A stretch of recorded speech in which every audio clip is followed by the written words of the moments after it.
إن الإنسان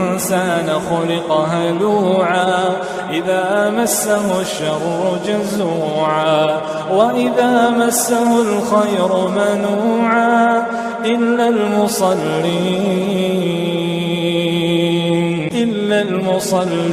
الذين هم على صلاتهم دائمون والذين في أموالهم حق معلوم للسائل والمحروم